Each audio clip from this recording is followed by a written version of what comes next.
নমস্কাৰ Sunlight computer একাডেমীৰ অন্য এটি নতুন ভিডিঅ'ত স্বাগতম জনাইছো আমাৰ প্ৰিভিয়াছ ভিডিঅ'ত আত্মনিৰ্ভৰ অসম অভিযান 2.0 ৰ বাবে ছাগলী পালনৰ প্ৰজেক্ট ৰিপৰ্ট তৈয়াৰ কৰি দেখুৱা হৈছিল আৰু লগতে ডাউনলোড কৰিব পৰাকৈ এডিটেবল ফাইল দিয়া গৈছিল আৰু ইয়াৰ পাছতে বহুতো লোকৰ কমেন্টৰ পাছত আজি ডিটিপি জেৰক্স চেণ্টাৰৰ ওপৰতো ডিটেইল প্ৰজেক্ট ৰিপৰ্টৰ ভিডিঅ'টো লৈ আহিছো আৰু থাম্বনেল চাই নিশ্চয় গম পাইছে ইয়াত আপুনি ভিডিঅ'টোৰ শেষত আত্মনিৰ্ভৰ অসম অভিযান 2.0 ৰ অফিচিয়েল এডিটেবল প্ৰজেক্ট ৰিপৰ্ট ফাইলটো ডাউনলোড কৰিব পাৰিব এণ্ড নিজৰ পাৰ্চনেল ইনফৰমেশ্যনসমূহ আপডেট কৰি ডাইৰেক্টলি অনলাইন আপলোড কৰিব পাৰিব আৰু যদিহে আপুনি অন্য বিজনেছৰ বাবে প্ৰজেক্ট ৰিপৰ্ট বিচাৰিছে তেন্তে কমেন্ট কৰি নিশ্চয় জনাব ভিডিঅ'টো স্কিপ নকৰাকৈ সম্পূৰ্ণ চাব এণ্ড প্ৰজেক্ট ৰিপৰ্টত লিখা তথ্যসমূহ ভালদৰে বুজি ল'ব যাতে ইণ্টাৰভিউৰ সময়ত আপুনি ভালকৈ উত্তৰ দিব পাৰে এণ্ড সিলেকশ্যন হৈ এই আঁচনিৰ সুযোগ ল'ব পাৰে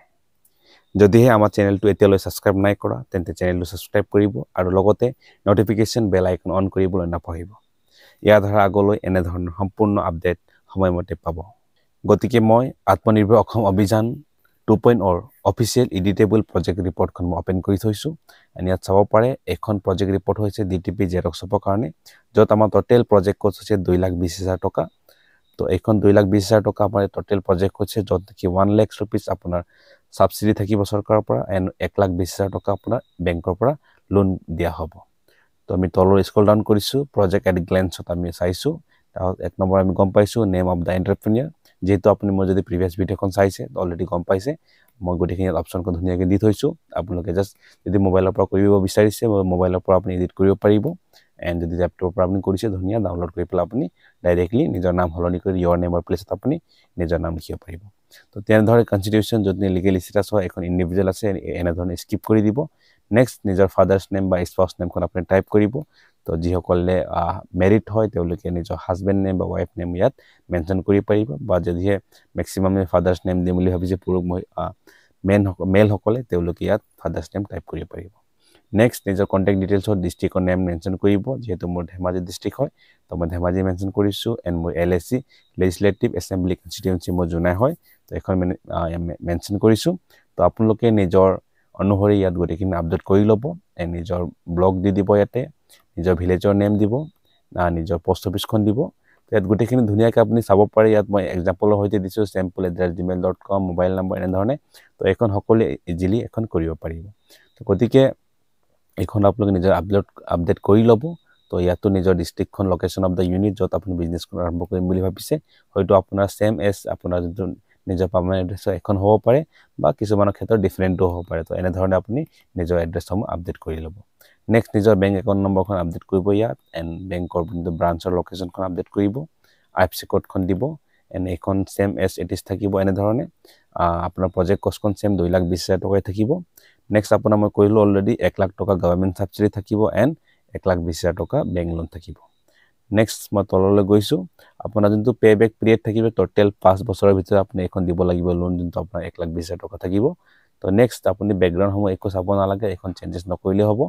তো নেক্সট তললৈ গৈছো এণ্ড ইন্ট্ৰোডাকচন টু প্ৰজেক্ট তো প্ৰজেক্টৰ ওপৰত কোন আপুনি ভালদৰে পঢ়ি ল'ব আপুনি যেছে আপুনি ডিটিপি চেণ্টাৰ বা জেৰক্স অফিচ হিচাপে আপুনি আৰম্ভ কৰিবলৈ গৈছে প্ৰপ'জ কৰিছে গতিকে ইয়াৰ ওপৰত আপুনি ভালদৰে প্ৰিপেয়াৰ কৰি ল'ব আপুনি যেহেতু আপুনি ইন্টাৰভিউ সময়ত এইখন আপোনাক কোৱেশ্চন হ'ব পাৰে গতিকে আপুনি ইন্টাৰভিউ কাৰণে এতিয়া পৰা প্ৰিপেয়াৰ কৰিব লাগিব তো next potential of the sector year potential কি আছে মাৰ্কেটত আমাৰ সমাজত আমাৰ সোসাইটিত বৰ্তমানৰ সোসাইটিত ইয়াৰ এখন সেক্টৰ যোনটো আমাৰ ডিটিপি বা জেৰক্স চেণ্টাৰ কিমান ডিমান্ড আছে গতিকে ইয়াৰ পটেনশিয়ালিটি আপুনি ভালদৰে বুজি ল'ব লাগিব এণ্ড তেনেধৰণে আপুনি প্ৰজেক্টত মেনশন কৰাৰ দৰে আপুনি ভালকৈ বুজি আপুনি ইন্টাৰভিউ সময়টো এখন এক্সপ্লেনেশ্যন দিব পাৰিব লাগিব নেক্সট মাৰ্কেটিং ষ্ট্ৰেটেজি এখন আপুনি এটা চেণ্টাৰ এখন ওপেন কৰিবলৈ গৈছে প্ৰপ'জ কৰিছে গতিকে আপুনি নিজৰ সকলোৰে বেলেগ বিভিন্ন ধৰণৰ ষ্ট্ৰেটেজি থাকিব পাৰে গতিকে ইয়াত আমাৰ আত্মনিৰ্ভৰ অসম অভিযানৰ যোনটো আমাৰ অফিচিয়েল টেমপ্লেট হয় তাৰ অনুসৰি এনে ধৰণৰ তেওঁলোকৰ ডিমান্ড আছে নিজৰ ডিস্ট্ৰিক্টৰ নাম এণ্ড তাৰ পপুলেশ্যন কিমান হয়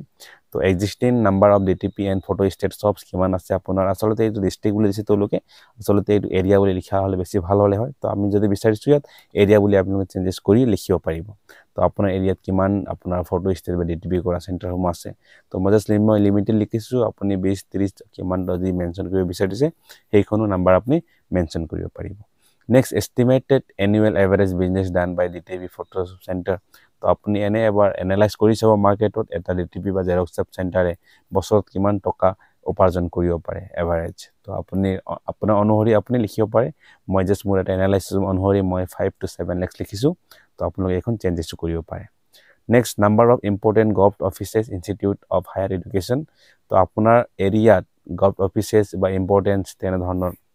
যিকোনো চৰকাৰী সংস্থান হ'ব পাৰে, প্ৰাইভেটো হ'ব পাৰে বা স্কুল কলেজ তেনেধৰণৰ এডুকেশ্যনেল চেণ্টাৰ হ'ব পাৰে। আপোনাৰ ডিষ্ট্ৰিক্টত কিমান আছে, আচলতে ইয়াতো আপোনালোকে ডিষ্ট্ৰিক্ট নিদি এৰিয়া বুলি মেনশ্যন কৰিব পাৰিব। আপোনাৰ ওচৰৰ পাজৰ কি গোটেই ডিষ্ট্ৰিক্টৰ ফালৰ পৰা আপোনাৰ ওচৰত ছাৰ্ভিচ ল'বলৈ নাহিব।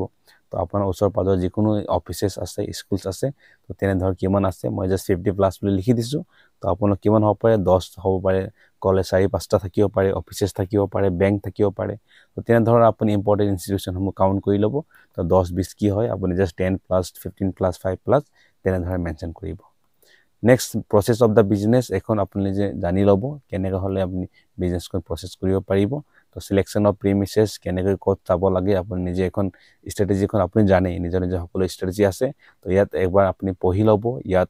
নিয়েৰ কি institution such is government offices, education institution, bank তেনেধৰণৰ যদি ওচৰত আমি খোলোঁ বিজনেছখন, তো আমাৰ বিজনেছ চলাত বেছি সুবিধা হ'ব, ভালদৰে আপুনি স্মুথলি বিজনেছখন ৰান হ'ব। এণ্ড নেক্সট মই তললৈ গৈছোঁ, চিধা স্কুল ডাউন কৰিছোঁ। ইয়াত চাব পাৰে এইখন financial analysis cost of the project, এইখন বহুত ইম্পৰ্টেণ্ট হয়। তো এইখন আপোনালোকে এনালাইজ, মই ইয়াত গোটেই আপুনি একো চেঞ্জেছ কৰিব প্ৰয়োজন নাই। মই গোটেইখিনি মই এনালাইজ কৰি পেলাই কেলকুলেট কৰি পেলাইহে আপোনালোকৰ কাৰণে এখন বনাইছোঁ ভিডিঅ'টো। গতিকে আপোনালোকে একো চেঞ্জেছ কৰিব প্ৰয়োজন নাই, কিন্তু আপুনি জানি থ'ব বহুত প্ৰয়োজন। ইণ্টাৰভিউৰ সময়ত এইখন কুৱেশ্যনিং হ'ব পাৰে। গতিকে প্ৰজেক্ট ৰূপত নিজে ছাবমিট কৰিছে আপুনি, গতিকে নিজৰ এনচাৰটো নিজে দিবলৈ তৈয়াৰ হৈ বহিব লাগিব আপুনি। গতিকে cost of the land building, হয়তো কাৰোবাৰ নিজৰ বিল্ডিং থাকিব পাৰে, নিজৰ ৰেণ্ট থাকিব পাৰে। তো মেক্সিমাম কেচেছ নিজৰ ঘৰতে মানুহ চেণ্টাৰখন নোখোলে। যদি কাৰোবাৰ ঘৰখন চেণ্টাৰৰ সন্মুখত হয়, তেনে সেইখন বেলেগ কথা, সেইখন কেছত তেওঁ অন থাকিব পাৰে। কিন্তু মেক্সিমাম কেছত যিসকলে বিজনেছ আৰম্ভ কৰে নতুনকৈ, তেওঁলোকৰ মেক্সিমাম কেছত হয়তো ৰেণ্ট হ'ব পাৰে। গতিকে মই ৰেণ্টৰ কাৰণে অপশ্যনটো দিছোঁ। যদি আপোনাৰ নিজৰ হয় আপুনি অন লিখিব পাৰিব। Next cost of the work set, আপুনি য'ত কামটো কৰিব, য'ত কামটো আপুনি কেৰি আউট কৰিব, সেই কাম কৰাৰ কষ্টটো কিমান হয় ৱৰ্ক ছেটটো। গতিকে এৰিয়া স্কোৱাৰ ফিট অনুসৰি ইয়াত দিয়া গৈছে। তো মই এমাউণ্টখন ইয়াত মেনশ্যন নাই কৰা। তেতিয়া আপুনি বিচাৰিছে ৰেণ্ট কিমান লৈছে, ধৰক আপুনি 200 স্কোৱাৰ ফিট লৈছে, মই ইয়াত 4000 ৰুপিছৰ ৰেণ্টখন মেনশ্যন কৰিছোঁ। এণ্ড মই তলত প্ৰজেক্ট ৰিপৰ্টটো 4000 টকাই গোটেইখিনি মেনশ্যন কৰি থৈছোঁ। তো 4000 আপোনাৰ মান্থলি মই মেনশ্যন কৰিছোঁ ইয়াত। তো গতিকে তললৈ স্ক্ৰল ডাউন কৰিছোঁ। যদি তলত টোটেল লিখিব ইয়াত 200 স্কোৱাৰ ফিট, টোটেল এমাউণ্ট হ'ব আপোনাৰ 4000 ৰুপিছ। নেক্সট ইয়াত চাব পাৰে নম্বৰ চিট আছে মেচিনাৰিজ এণ্ড ইকুইপমেণ্টছ। তো এতিয়া আপুনি এখন দোকান খুলিবলৈ লৈছে, এইখনতো বহুত ইম্পৰ্টেণ্ট হয়। আপুনি কি ধৰণৰ মেচিনাৰিজ আপোনাৰ কাৰণে প্ৰয়োজন হ'ব বা কি ধৰণৰ ইকুইপমেণ্টছ এক্সেছৰিজ হ'ব আপোনাৰ কাৰণে প্ৰয়োজন হ'ব, আপুনি এখন নিশ্চয় জানে, তেতিয়াহে আপুনি এখন শ্বপখন আৰম্ভ কৰিম বুলি ভাবিছে, প্ৰপ'জ কৰিছে। গতিকে ডেস্কটপ কম্পিউটাৰ বুলি এখন ইয়াত মেনশ্যন আছে অলৰেডি আমাৰ প্ৰজেক্ট ৰিপৰ্টত। গতিকে মই ইয়াত দুটা কোৱান্টিটিৰ ডেস্কটপ এণ্ড লেপটপ ধৰি দিছোঁ যেনিবা। তো ইয়াতে মই এটা লেপটপৰ দাম 32,500কৈ ধৰিছোঁ। তো দুটা মিলাই পেলাই 65,000 এখন বিলখন আমি তৈয়াৰ কৰিছোঁ। নেক্সট প্ৰিণ্টাৰ এখন ধৰিছোঁ, যাৰ নেকি দাম আছে 15,000 rupees. And photo state machine আমাৰ যোনটো ডাঙৰ মেচিন আমি য'ৰ পৰা জেৰক্স কৰোঁ, তো তাৰ মই দাম এপ্ৰক্সিমেট 60,000 বুলি বাজেটটো মেনশ্যন কৰিছোঁ। নেক্সট তেনেধৰণৰ লেমিনেশ্যন মেচিন এটা 2500 ৰুপিছ মেনশ্যন কৰিছোঁ। এই জাষ্ট এপ্ৰক্সিমেট বাজেট হয়, ধৰি দিয়ক এখন লেমিনেশ্যন মেচিন 1800ৰ পৰা লৈ 2500ৰ ভিতৰত পাব পাৰে। তো এইটো ডিপেণ্ড কৰিব আপোনাৰ মাৰ্কেটত কিমানটো আছে ৰেটখন, মাৰ্কেটৰ ওপৰত ডিপেণ্ড কৰিব, এৰিয়াৰ ওপৰত ডিপেণ্ড কৰিব। তো জাষ্ট মই এপ্ৰক্সিমেটখন মই এড কৰিছোঁ। যদি বিচাৰে আপুনি চেঞ্জেছো কৰিব পাৰিব বা এছ আপুনি এৰি দিব। মই ইমান হাই ভেলু নাই লিখা বা বেছি লও নাই লিখা, মই জাষ্ট মিডিয়াম এভাৰেজত লিখিছোঁ গোটেইখিনি। তো আপোনাৰ এটা প্ৰয়োজন হ'ব ইনভাৰ্টাৰ বেটাৰী, গতিকে ইয়াৰ এমাউণ্টখন মই মেনশ্যন কৰিছোঁ 20,000 ৰুপিছ। নেক্সট তেনেধৰণৰ আদাৰ এক্সেছৰিজ লামচামত মই ইয়াত 8,000 ৰুপিছ মেনশ্যন কৰা হৈছে। গতিকে মেচিনাৰিজ এণ্ড ইকুইপমেণ্ট আপোনাৰ টোটেল কষ্ট আছে 1,70,500 ৰুপিছ। তেনেধৰণে আদাৰ্ছ প্ৰি অপাৰেটিভ কষ্ট আৰম্ভণিৰ কাৰণে যোনটো আপোনাৰ প্ৰয়োজন হ'ব পাৰে কষ্টিংখন, ইয়াত 5,000 ৰুপিছ মেনশ্যন আছে। এণ্ড ফাৰ্নিচাৰ, য'ত আপোনাৰ চেয়াৰ চকী টেবুলৰ প্ৰয়োজন হ'ব, গতিকে ইয়াত 15,000 ৰুপিছ মেনশ্যন কৰি দিয়া হৈছে। এণ্ড আদাৰ মিছচেলেনিয়াছ আপোনাৰ 4,926 টকা মেনশ্যন কৰা হৈছে। গতিকে টোটেল কেপিটেল এক্সপেণ্ডিচাৰ হ'ব আপোনাৰ মূল পইচাৰ পৰা টোটেল খৰচ হ'ব 1,95,426 ৰুপিছ। তো তেনেধৰণে वर्किंग कैपिटल বাবে 24574 रुपीस मेंशन কৰি দিয়া হৈছে ইয়াত নেক্সট তেনে ধৰণে চাব পাৰে total cost of the project 2,20,000 টকা যেতিয়া আপুনি প্লাস মাইনাস কৰিব এখন আৰু এখন তেতিয়া আপোনাৰ টোটাল পইচা হ'ব 2,20,000 টকা next means of financing means of financing that আমি গম পাই গৈছো 1 lakh rupees government subsidies and 1,20,000 from bank next আমি তল স্ক্ৰল ডাউন কৰিছো next চাও পাৰ statement showing the payments of the bank loan আমি যেহেতু গম পাইছো 1,20,000 টকা আমাৰ বেংকৰ পৰা আমাক লোন দিয়া যাব গতিকে ফাৰ্স্ট বছৰত আপুনি যদি 4,000 টকাকে এখন আমাৰ জাস্ট ধাৰণা হয় আপোনালোকে নিজৰ অনুসৰি ইয়াত চেঞ্জ কৰিব পাৰে তো মই পাৰ মান্থ 4 মানে প্ৰথম বছৰৰ পৰা 4,000 কা আমি ইনস্টলমেন্ট যদি পে কৰিম তো আমাৰ ফাৰ্স্ট ইয়াৰত আমি পেমেন্ট কৰিম টোটাল 1,20,000 পাছতামা থাকি যাব 86,400 তো 1,20,000 ত আপুনি অকল 1,20,000 নহব প্ৰথম বছৰত আপোনাৰ 12% ইন্টাৰেষ্ট কোন এডিশন হ'ব গতিকে আপোনাৰ 14,400 টকা ইন্টাৰেষ্ট লাগি যাব গতিকে 14,400 টকা ইন্টাৰেষ্ট হ'ব তাৰ পাছত এইখন 1,20,000 খন আমাৰ এডিশন হ'ব তো আপুনি নিজে যোগ কৰি চাব এখন আৰু এখন যোগ কৰিব তো কিমান টকা ওলাব নেক্সট আপুনি 4,000 টকা কৰি যদি আপুনি 12 মাহ দিব এক বছৰ দিব তো 48,000 মাইনাস হ'ব এন্ড ক্লোজিং ব্যালেন্স আপোনাৰ থাকিব 86,400 रुपीस তো নেক্সট বছৰত এইটো ক্যাৰি ফৰৱাৰ্ড হৈ যাব 86,400 रुपीस কোন নেক্সট ইয়াতে এখন 86,400 अगेन আপোনাৰ হুত লাগি যাব 10,368 গতিকে এখন अगेन আমি 4,000 কৰি বছৰ দিম গতিকে গটিকিনে দিয়াৰ পাছত তো এইখন প্লাস এখন যিমান কৰিম এন ইয়াৰ লগত মাইনাস কৰিম আমি ইনস্টলমেন্ট এমাউন্ট খনৰ লগত 40,000 লগত তো আপোনাৰ अगेन ৰিমেইনিং থাকিব 48,768 তো তেনেকৈ আপুনি পে কৰি যাব তো আপোনাৰ 4,000 দি আপুনি পে কৰি যায় তো 3 বছৰত আপোনাৰ অলমোস্ট শেষ হৈ যাব এন্ড ব্যালেন্স থাকিব আপোনাৰ only 6,620 and in the running of 4 year আপুনি তাত যেতিয়া 4 ইয়াৰ ৰানিং হ'ব তেতিয়া আপুনি জাস্ট দুটা ইনস্টলমেন্ট পে কৰিব এটা 4,000 এটা 3,414 रुपीस তো আপোনাৰ যোনটো 1,20,000 এৰ আপোনাৰ গভৰ্নমেন্ট বেংক লোন হয় সেইখন আপোনাৰ ক্লিয়াৰ হৈ যাব তো এনে ধৰণে ইয়াত মেনশন কৰা আছে তো আপুনি জাস্ট ক্লিয়াৰ হৈ যাব যাতে নেকি আপুনি ইন্টাৰভিউ সময়টো এখন কথাখন উল্লেখ কৰিব পাৰে বুজাব পাৰে ধুনিয়াকৈ তো নেক্সট এৰিয়া আছে statement showing the depreciation on fixed assets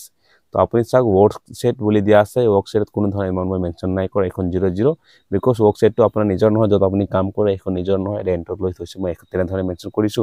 তো তাৰ কেতিয়া ভ্যালুটো কমি না যাব আপুনি ৰুম ৰেন্টটো 4,000 দি থাকিব লাগিব মাহে মাহে যেহেতু আমি 4,000 মেনশন কৰিছো তো ইয়াত আপুনি 00 এৰি দিব ইয়াত কোনো ধৰণৰ লিখিবলৈ প্ৰয়োজন নাই নেক্সট ইকুইপমেন্ট আপুনি যোনটো বস্তু বাহিনী কিনিছে আমি অকমান আগত ল্যাপটপ কম্পিউটাৰ জেৰক্স মেচিন হম কিনিছো তো প্ৰত্যেক ইকুইপমেন্ট কি হয় আপুনি ইকুইপমেন্ট যেতিয়া আপুনি ল্যাপটপ ধৰিছিল আপুনি 32,500 কিনিছিলে ল্যাপটপ আপুনি ল্যাপটপ কিনিছিলে ইয়াত আমি চাইছিল 32,500 কিনিছিলে এক বছৰৰ পাছত সেইখন সেম ল্যাপটপৰ ভ্যালুটো 32,500 হৈ না থাকিব নিশ্চয় তো ল্যাপটপৰ আমাৰ যোনটো ভ্যালু হয় বা বস্তুৰ যিপুৰ আপুনি ইকুইপমেন্ট আছে বা এক্সেসৰিজ আছে তাৰ ভ্যালুখন নিশ্চয় কম হৈ যাব প্ৰতি বছৰ অনুসৰি ৰাইট তো আমি প্ৰত্যেক বছৰ অনুসৰি 15% কে আমি ডেপ্ৰিসিয়েশন কৰিম মানে ভ্যালুখন আমি ঘটাই লম প্ৰত্যেক বছৰ অনুসৰি তো চাওক আপোনাৰ ওপেনিং ব্যালেন্স ইয়াত চাও পায় প্ৰথম বছৰত আমি 1,70,500 रुपीस আছিলে কিন্তু প্ৰথম ফাৰ্স্ট বছৰত এখনৰ আমি ডেপ্ৰিসিয়েশন কৰিল 15% কৰি পেলাই 25,575 रुपीस আমি কি কৰিলো এইখন ভ্যালু পৰা ইমানটো ডেপ্ৰিসিয়েশন ঘটাই দিলো তো যেহেতু 15% কে আমি মাইনাস কৰিছো 15% কে তো নেক্সট তেনে ধৰণে সেকেন্ড ইয়াৰ যেটা পাইছো আমাৰ ক্লোজিং ব্যালেন্স ফাৰ্স্ট ইয়াৰত ইমানটো হৈ গৈছে তো এখন যদি সেকেন্ড ইয়াৰত আমি ক্যাৰি ফৰৱাৰ্ড কৰো ইয়াত যদি 15% মাইনাস কৰো अगेन আপোনাৰ কি হ'ব আপোনাৰ যোনটো ইকুইপমেন্টৰ ভ্যালু হ'ব তো এখন 1,23,186 হ'ব তো তেনে ধৰণে গৈ আপোনাৰ থাৰ্ড ইয়াৰ যেটা পাই যাব 58 পাই যাব আপোনাৰ লাষ্টৰ সিস্টেমৰ আপোনাৰ গুটেখিনি বস্তু বাহিনীৰ ভ্যালু 75,652 থাকিব যেহেতু আমাৰ অৰিজিনাল ভ্যালু আছিল ইকুইপমেন্ট যেতিয়া আমি ইকুইপমেন্ট কিনিছিলো 1,70,500 টকা আছিল কিন্তু যেতিয়া নেকি আপুনি এখন গৈ ডেপ্ৰিসিয়েট হৈ গৈ থাকিব তো আপোনাৰ ভ্যালুখন কমি 5 বছৰৰ পাছত এখন ভ্যালুখন 1,70,000 ভ্যালুখন আপোনাৰ মাত্ৰ 75,000 এ থাকিব তো তেনে ধৰণে আমি এখন মেনশন কৰিছো নেক্সট টোটাল ডেপ্ৰিসিয়েশন ইয়াত চাও পাৰে ওয়াৰ্কশিট আমি কোনো ধৰণৰ এমাউন্ট মেনশন নাই কৰা তো আপুনি জাস্ট আমি যত ইকুইপমেন্ট সমূহৰে আমি ডেপ্ৰিসিয়েট কৰিছো মাইনাস কৰিছো প্ৰথম বছৰ ইমান টকা আমি মাইনাস হৈছে আমাৰ ইকুইপমেন্টৰ পৰা ডেপ্ৰিসিয়েট ঘটি গৈছে ইমান টকা ঘটি গৈছে লাষ্ট বছৰত 5 বছৰত আমাৰ ইমান টকা ঘটি গৈছে ওকে তো next schedule of sales realization details of sales তো এইখন যেনেকৈ আছে আপুনি তেনেকৈ এৰি দিব পাৰে বা যদি বিচাৰিছে আপুনি ইয়াত মানে হাল হলনি কৰিব পাৰিব মই এখন sales of DTP print out xerox এখন লামসাম এমাউন্ট এটা 4 লাখ रुपीस মেনশন কৰিছো নেক্সট তেনে ধৰণে আপুনি ধৰক সেল পেন পেন্সিল এৰেজাৰ তেনে ধৰণৰ ষ্টেচনাৰী আইটেম ৰাখি লৈছে এন্ড এখন সেল কৰি আমি 25,000 টকা পাইছো নেক্সট তেনেধৰণে লেমিনেশ্যন আদাৰ সাৰ্ভিসেছ কৰি পেলাই 50,000 rupees এণ্ড তেনেধৰণে অনলাইন সাৰ্ভিস এপ্লিকেশ্যনসমূহ কৰি পেলাই 2 লাখ টকা পাইছো তো টোটাল ইনকাম হৈছে আপোনাৰ বছৰত 6,75,000 rupees তো এখন আপুনি যদি হালহলনি কৰি বিচাৰিছে কৰিব পাৰিব নহলে এসিডিছ আপুনি এৰি দিব যদি আপুনি হালহলনি কৰিব তেনেহলে তলতো আপুনি আকৌ হালহলনি কৰিব লাগে হৈ যাব নেক্সট মই তললৈ গৈছো ৰ মেটেৰিয়েলছ আছে আমাৰ কি ৰ মেটেৰিয়েলছ লাগে এখন ইম্পৰ্টেন্ট এখন আপুনি জানিব লাগিব বাকি একাউন্টিং পাৰ্টছখন নাজানিলেও এখন ৰ মেটেৰিয়েলছখন আপুনি জানিবই লাগিব তো ইয়াত দেখা গৈছে ফটো পেপাৰ এফৰ পেপাৰ আপুনি যি লাগে দোকানত ন তো এই সম্পূৰ্ণ বস্তুখিনি ইয়াত উল্লেখ কৰা হৈছে গতিকে ফটো পেপাৰৰ ৰেট কিমান হয় ইয়াত মেনশন আছে কিমান কোৱান্টিটি লাগে আমাক এই এনুৱেলি ন এখন এনুৱেলি ৰিপৰ্ট হয় আমাক এক বছৰত ধৰি মই মেনশন কৰিছো 20টা ফটো পেপাৰ লাগিব পাৰে তো তেনে ধৰণে এক বছৰত আমাৰ এমাউন্ট পৰিব 7,000 rupees ৰেট এণ্ড ইয়াত কোৱান্টিটি আছে যদি এন্ট্ৰি কৰোতে আমি ৰিপৰ্টখন ওলাই গৈছে ইয়াত তেন্তে আপুনি এবাৰ গোটেইখিনি চেক কৰিব ক'ত কেনেকৈ মেনশন আছে এখন এনুৱেলি ৰিপৰ্ট হয় ওকে তো আপুনি এখন ভালদৰে চাই বুজি ল'ব তো আমাৰ এটা এনুৱেলি ৰ মেটেৰিয়েল যেনকৈ আমি কালাৰ চলা ব্যৱহাৰ কৰিম তো আমাৰ 69,100 rupeesৰ এখন বাজেট হৈ গৈছে এক বছৰৰ কাৰণে তো নেক্সট তেনেধৰণে ওয়েজেছ তো আছে আমাৰ এছ পাৰ লেবাৰ ডিপাৰ্টমেন্ট নৰ্মছ গতিকে আমি সেমি স্কিল ওয়াৰ্কাৰ্স আনস্কিল ওয়াৰ্কাৰ্স ধৰি দিয়া আপুনি এজন কাম কৰে লগতে আপুনি কাৰোবাৰ এজন হায়াৰ কৰি থৈছে তো ধৰা মই পাৰ মান্থ ইয়াত 8,500 rupees স্যালাৰি মেনশন কৰিছো তো বছৰত 1,02,000 টকা ইয়াত মেনশন কৰা হৈছে ন তেনেধৰণে আমি আদাৰ্স ওয়েজেছ সমূহ ৰাখিছো ইয়াত ৰিপেয়াৰছ এণ্ড মেইনটেনেন্সৰ কাৰণে 5,000 টকা পাৱাৰ ধৰক আপোনাৰ ইলেক্ট্ৰিচিটি হ'ব পাৰে পানীৰ খৰচ হ'ব পাৰে তো ইয়াত 24,000 টকা উল্লেখ আছে এণ্ড আদাৰ্স এক্সপেন্সেছ ওভাৰহেড এক্সপেন্সেছ 5,000 rupees মেনশন কৰি দিয়া হৈছে তো ইয়াত আপোনাৰ কাৰণে আপুনি কাম সুপাৰভাইজাৰ বা সেল মেনেজাৰ কাম কৰিছে তাৰ কাৰণে কোনো ধৰণৰ নিদিলে হ'ব 00 মেনশন কৰিলে হৈ যাব নেক্সট টেলিফোন বিল এইবিলাক আপুনি হলনি নকৰিলে হ'ব এসিডিছ ৰাখি দিব টেলিফোন বা ইন্টাৰনেট বিল ধৰক যদি আপুনি এটা ওয়াইফাই লগাই লয় মাহত 500 টকা বিল আহে তেন আপোনাৰ 12 মাহত 6,000 টকা হৈ যাব এখন এনে ধৰণে এৰি দিব চেঞ্জেছ কৰিব প্ৰয়োজন নাই বাকি এডভাৰটাইজমেন্ট পাবলিসিটি সমূহ যি আপুনি কৰিব তেনে ধৰণৰ খৰচটো হ'ব এখন মই জাস্ট 5,000 rupees এটা এপ্ৰক্সিমেট বাজেটটা মেনশন কৰিছো তো ওয়াৰ্কশিট ৰেন্ট আমি যেনতে আমি চাইছিলো ওয়াৰ্কশিটত আমি per month 4,000 rupees rent pay কৰিছিলো তো আপোনাৰ 12 মান্থত 4 to 48 গতিকে 48,000 rupees ইয়াত মেনশন আছে তো নেক্সট আদাৰ মিসেলেনিয়াস এক্সপেন্সেছ 3,000 rupees তো এনে মিলাই পেলাই আপোনাৰ গোটেইখিনি এডমিনিষ্ট্ৰেটিভ এক্সপেন্সেছ হৈ যাব 62,000 rupees নেক্সট তেনেকৈ চাই যাব আপোনালোকে এসেসমেন্ট অফ ওয়ার্কিং ক্যাপিটাল ইয়াত চাব সেল টোটাল হৈছিল আমি 6,75,000 ওপৰত চাইছিলো তেনেধৰণে ম্যানুফ্যাকচাৰিং এক্সপেন্সেছ ৰ মেটেৰিয়েল আমি লৈছো 69,100 rupees and wages pay কৰিছো 1,02,000 rupees repairing maintenance 5,000 fuel আৰু ধৰক পাৱাৰ কাৰণে ইলেক্ট্ৰিচিটি কাৰণে 24,000 টকা পে কৰিছো then other expenses 5,000 নেসা উপৰে production cost আমাৰ গৈছে total 2,55,100 rupees and administrative cost 62,000 rupees total মিলাই পেলাই আমাৰ manufacturing cost হৈছে 2,67,100 rupees গতিকে এইখন আপোনাৰ টোটাল প্ৰজেক্ট ৰিপৰ্টখন ইমানতে সম্পূৰ্ণ হৈছে আপোনাৰ সিগনেচাৰখন আপুনি এড কৰিব পাৰিব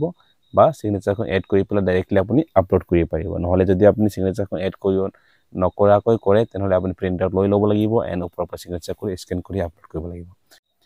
গতিকে আশা কৰিছো এখন ভিডিও আপোনাৰ বাবে হেল্পফুল হৈছে তেন্তে ভিডিওটো লাইক এণ্ড শেয়াৰ কৰিব নাপাহৰিব লগতে কমেন্টত জেৰক্স শপ বা ডিটিপি লিংক বুলি টাইপ কৰি কমেন্ট কৰিব সো ডাইৰেক্টলি ডাউনলোডেবল লিংক আপোনাৰ বাবে সেট কৰি দিয়া হ'ব ধন্যবাদ see you in the next video